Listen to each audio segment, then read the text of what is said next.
Hey there, I'm Scuffsy. I'm a top 500 DPS and GM1 on all roles.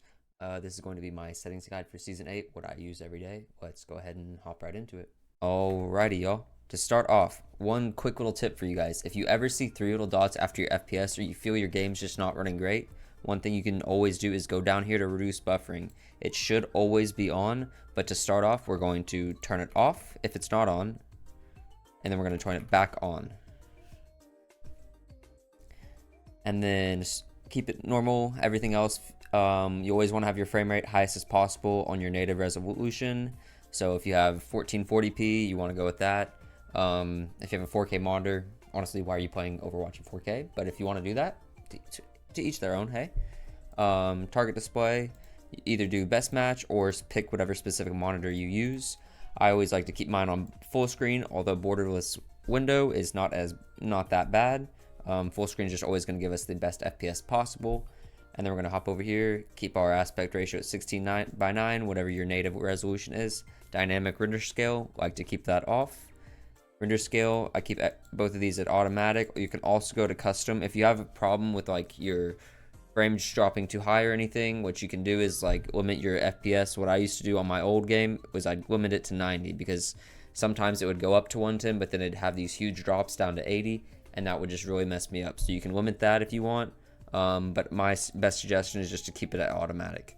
VSync, we always want off. VSync's just gonna make things blurry when we're moving, all that. Triple buffering, also terrible to have off, or terrible to have on. We want to keep triple buffering off, but we always want to have reduced buffering on. And then for NVIDIA Reflex, if you have a really good PC, keep it on enabled plus boost. But if you just have an okay PC, always want to keep that on enabled. Same thing with AMD. I'm pretty sure they have an option just like this. For me personally, I just like to keep my gamma, contrast, brightness, everything at normal. And then HDR, guys. If you have an HDR supported monitor, you know it. If it gives you the option and you're not sure if you have an HDR supported monitor or not, keep it off, because 90% of the time with most HDRs, it's not true HDR and it's just going to make things look weird. Always keep that off. And then we're going to hop into graphics quality. Me personally, easiest way to explain it to you guys, I keep everything at low or off. But the one thing you can look at doing to make things better is you can turn your model detail on medium or high. I've been playing around with that recently. I still prefer everything at low, just have the highest possible FPS that I can. But medium or high on that model detail, just so you can see things a little bit better, can improve that for you guys. I know a lot of people that like to play with that on. But same thing, I use default, low, low, low, off for dynamic, off shadows. We don't want any shadows. Like, you can put on shadows. There might be one instance where you're going to see a shadow above you, but honestly, guys, if someone's above you, you're going to hear them anyways. Like, let's be real. The only time you're not going to hear it if it's like a Zenyatta floating. So, oh well. Everything else, model detail, effects, low, low. Like I said, you can play with your model detail, turn it up to medium or high. I wouldn't turn it to ultra. Just play with it, see if you like with that one. Anti-aliasing low. I do not keep anti-alias on off. I like it on low just because it helps smooth out those edges a little bit. Refraction quality low. Screenshot, ambient occlusion, damage FX. Wow, I did not know I had my damage FX on default. We want to keep that on low. It's going to like reduce some of the effects going on. Like Mora, it'll make her heal a little bit smaller. It'll just make things look a little bit clearer, things like that. And then details. What I like to have on is I just only like to have my network latency and my frame rate. Your latency, you can always look at it in the top left. You'll see if your ping's spiking. That'll help you notice if something's going on. And then same thing with frame rate. If you notice your frame rate dropping, or if you notice those 3 little dots after it where it shows your FPS, you can flip, or you can go up here, flip your reduced buffering off and back on really quick and easy like that. Sound settings. Most of this is personal, master volume through in-game voice volume, all personal for you guys. But 2 huge settings for you guys that I see so many people not use these. Play sound when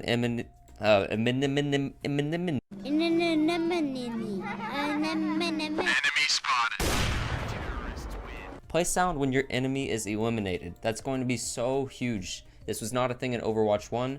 It's so huge they added this in Overwatch 2. It's going to help allow you notice when someone gets eliminated. It'll play a little noise, and that's going to cue you to look top left and be like, oh, who got eliminated? Okay, we're up now. And same thing, play sound when teammate is eliminated. It's going to help you just know what's going on more in the game, to help you be able to make aggressive plays, help you play back, do all those kinds of things. And then we're going to go back up to device real quick, you all. We have playback device, default. I always keep mine on default because my default's just my mix amp for my headset or my DAC, whatever you want to call it. Spatial audio, I always use system settings. If you have Dolby Atmos, you can try to turn it on. I used to have Dolby Atmos for my Astros though. It sounded terrible. I hated it. It made it just things so much worse. So I always just try and keep it system settings. And then audio mix. This one's going to be really important for everyone. So listen up. Audio mix, we're going to want this on night mode. Even if you're wearing headphones, night mode is going to lower some of the louder sounds for you all. And then it's going to boost the footsteps, things like that. It's going to make things a little bit easier for you all to hear.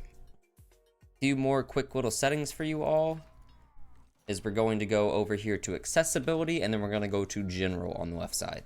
Camera shake. Whenever you fall off the top of a building and you're trying to scope in on someone with, let's say you're playing Widow, your camera is going to shake. We always want that to reduce. Default's just going to add more shake. More shake's going to make it harder to hit more shots. Pretty much as simple as that. And then here we're going to go over to gameplay next, you all. And then we're going to go down and we're going to enable high precision mouse input at the very bottom by miscellaneous. We want to make sure that's enabled, but it's supposed to make it to where it just reads more of your mouse movement, makes it feel a little bit more accurate for you all. Yeah. And then HUD, want to make sure, same thing as earlier on sound, guys, play sound when enemy is eliminated and play sound when teammate is eliminated. Always want that on, always good for us. And then a big thing down here, guys, is waypoint opacity and respawn icon opacity. We turn those down so that it's not blocking our view whenever we're trying to shoot somebody. Sometimes those things can get in the way. And then player outline strength, we always want that at 100. The higher the player outline, is going to make those people stand out more, be easier to kill for you guys.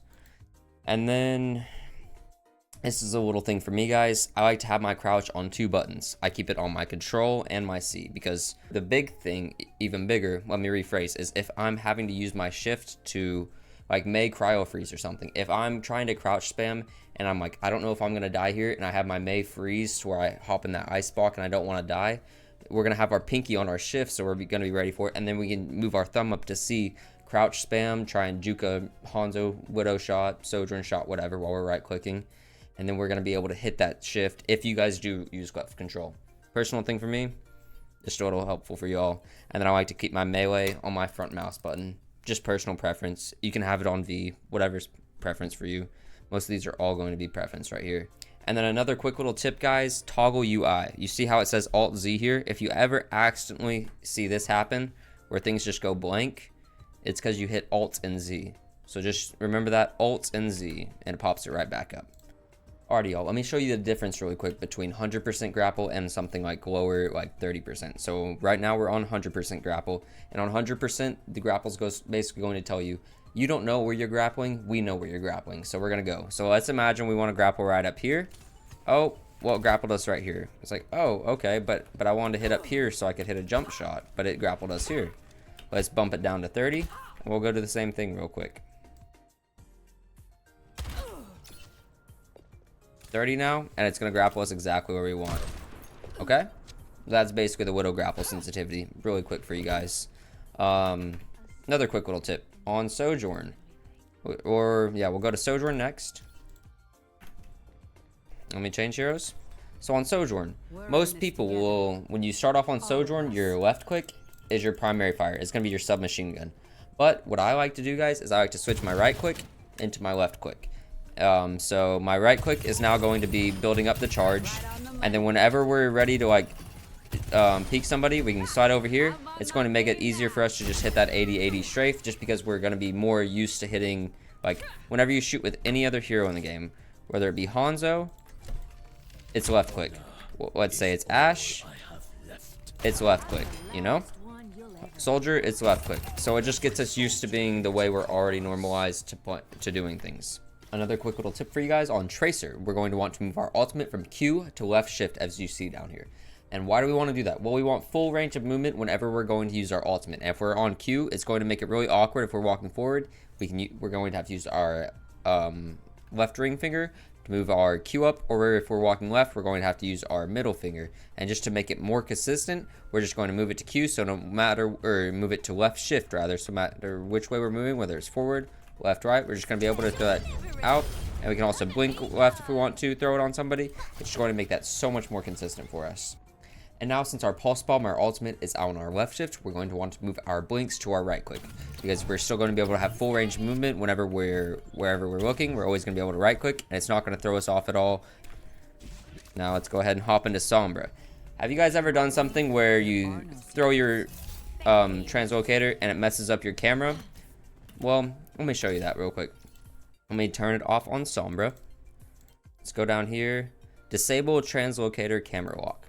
So we'll have that off. The off is the default setting for Sombra right here on disable translocator camera lock. We're also going to turn our hack sensitivity a little bit down. So disable translocator camera lock. We look up here and we try to move down, but it's locking us from moving down. Like I should have already been looking down here, but it's locking us from doing that. Or like if we throw this and then try and move up quick, it's going to lock our camera the entire time that we're translocating. Like let's do this. Let's try to move down. I swiped my arm all the way down and it didn't move my cursor down at all. Well, let's go swap it out real quick. Or change the setting. Disable translocator camera lock. Really big here. And then now we can look down immediately. So it's just going to allow us to turn a little bit quicker, make that feel a lot smoother. So that's a big setting for you guys to change too. Don't forget to like and subscribe.